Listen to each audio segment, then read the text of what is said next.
लाडकी बहीण योजनेअंतर्गत प्रत्येक महिन्याला जी काही लाडक्या बहिणीला जे आहे ते 1500 रुपये दिले जातात.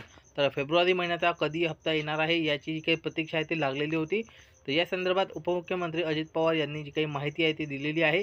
कोणत्या दिवशी हा हप्ता लाडक्या बहिणीच्या बँक खात्यामध्ये जमा होणार आहे याबद्दलची स्वतः त्यांनी माहिती दिलेली आहे. तर याबद्दलची माहिती या व्हिडिओच्या माध्यमातून जाणून घेऊया.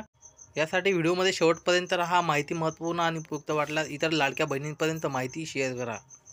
काय समस्या आहेत मधल्या काळामध्ये जसं माझ्या गरीब आया बहिणींना एक काही ना काही मदत व्हावी, त्या सक्षम व्हाव्या, त्यांच्याकरता महिला बचत गट, त्यांच्याकरता वेगवेगळ्या बाबी आपण काढल्या. त्याकरता आपण कार्यक्रम घेत असतो. त्यांनी तयार केलेल्या खाद्यपदार्थ वस्तू याला महाराष्ट्राची बाजारपेठ मिळावी, त्या जिल्ह्याची बाजारपेठ मिळावी म्हणून आपण प्रयत्न करतो. महिला बाल विकास हे खातं आमच्या मुलगी आदिती तटकरेकडे आहे.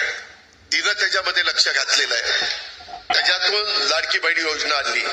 किती आमच्यावर टीका केली. आज देखील हेच मीडियावाले सांगतात ही योजना बंद होणार, ती योजना बंद होणार. अरे ते राज्य सरकार ठरवेल ना, तुम्हाला कोणी अधिकार दिलाय? त्याच्यामध्ये मी अर्थसंकल्प मार्चच्या दुसऱ्या आठवड्यामध्ये सादर करणार आहे ना.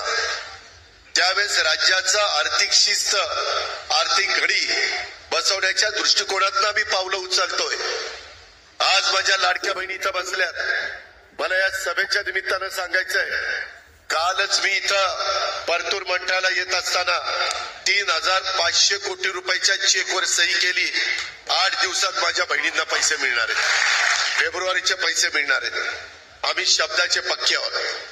दिलेला शब्द पाळणारी लोक आहोत. परंतु दिलेल्या योजनांचा फायदा पण तुम्ही नीट उचलला पाहिजे.